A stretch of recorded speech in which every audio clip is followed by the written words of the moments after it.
I think going to the NBA, what excites me is just being around professionals and being around the best players in the world.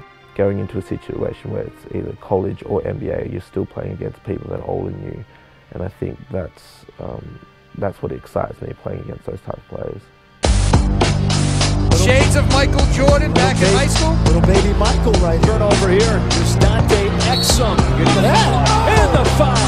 Dante Exum is the best player of his age in the country, and this year at 15 became the youngest player since Andrew Gaze in 1984 to be a member of a senior Boomers squad. There's a young fellow by the name of Dante Exum who's heading for really, really big things.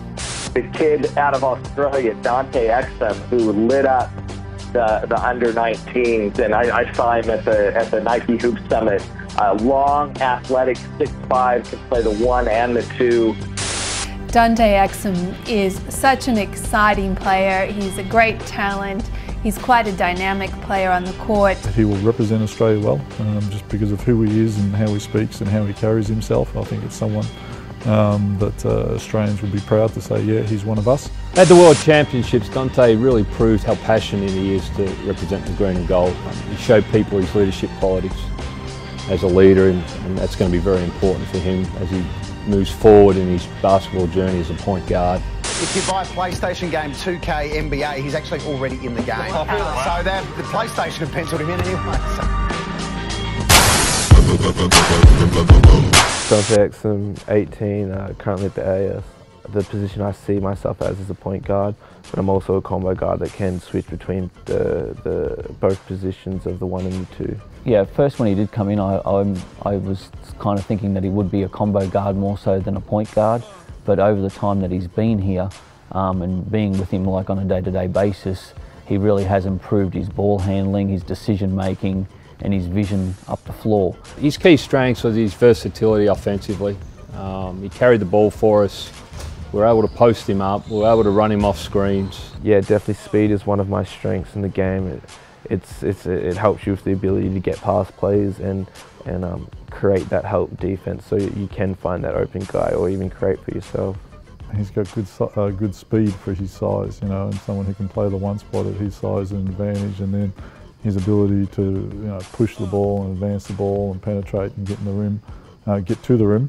Well, it's just hard to keep him in front of you if you've got to guard him. So his quickness in that way, it just commands a lot of respect from the opposition, and it forces teams to collapse. I'm the type of player that's get to the rim, try and explode, play above the rim, try and get other players involved as well. So that's the kind of player I am. Some of the things that he needed to work on when he first came in was definitely his three-point shooting. He was always good at getting to the basket, but definitely his three-point shooting was one of the areas that he needed to improve. The one thing I really wanted to improve going into the under-19s tournament was my ability to shoot. So it was one thing from 17 that wasn't so great, and a lot of people said a lot of things about it. So I wanted to come into 19s having the confidence to back myself and be able to shoot the ball at a good percentage. With the mechanics of his jump shot, he gets off the ground well.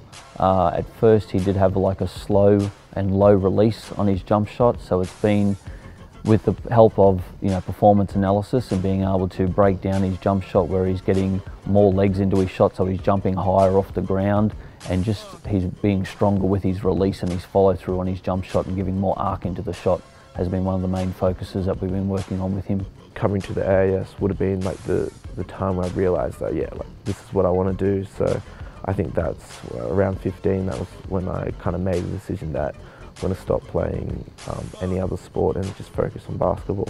The National Centre of Excellence is the development program for our young emerging talent here in Australia. It's where we bring young basketball players to develop them into elite players, and to have someone like Dante come through that program, to come through it so successfully with the level of interest and excitement that surrounds him, he's inspiring a whole generation of male basketball players in this country. Like with the NCAA, it's always about being a student athlete, and my parents have made that clear within me that I'm going to be a student before I'm an athlete, because basketball doesn't last forever, and you see that in many examples where people after basketball have lost all their money or something like that, and they need to turn to something and they don't have anything. So it's always been important, that education side of thing, to have something that I can fall back on. The AS has been like the best thing to happen to me in my basketball career. It's just a place where you can be around some of the best athletes in Australia for like a long period of time and get that training, get the massage, physio. So you're around a professional environment that enables you to grow and develop as a player. So I think that's the best thing for any player to come here and develop. Dante as a person, easygoing, but I on the side I call him the quiet assassin. Is when it comes game time and the game's on the line and there's a situation where, you know, there's a score and a time to it, he wants to win. Well, Dante does have great talent, but he's nurtured that talent through hard work, perseverance, dedication, and focus. And I think that's one of the most remarkable things about him. He hasn't just rested on the fact that he is supremely talented. He has actually made a commitment to develop that talent at the Centre of Excellence. He also has a humility about him, and I think that's going to serve him well in the next few years of his journey and throughout his life. We like to think that's a particularly Australian characteristic, but he certainly will be a remarkable ambassador for Australian basketball. Quiet and humble, yet confident, which I think is a nice mix. You know, certainly you need the confidence, and it's one of those things in, you know, in sport, and I think generally in life. If you don't believe in yourself, you know, you ain't going to achieve. It's just the way that it is. If you think you're going to fail, you'll definitely fail. And so you need that confidence in there, and he's got that. It is important to stay humble, because you see so many cases of people that just all the hype and stuff gets to their head, and so I just try and stay grounded and just act like none of this is happening, and just go with it, I guess. You know, you make comparisons all the time about who they. One thing is, I think he just needs to be himself.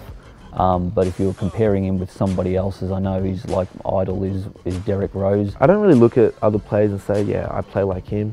That's just not kind of what I do. But I've always tried to I've always idolized Derrick Rose. He's just been one guy that's been able to get past his player and explode to the basket. So that's one thing I've tried to idolize. I've idolized him and try and take what he does in his game and put it into mine. And I do think that he has helped like mould his game a little bit on Derrick Rose's. So I think he would be a younger version of like a big point guard, like a Derrick Rose type that's now in the NBA. Being told you're going to be a franchise player doesn't mean anything. Honestly, they can say what they like, and it's just an opinion. It doesn't mean it's going to come true.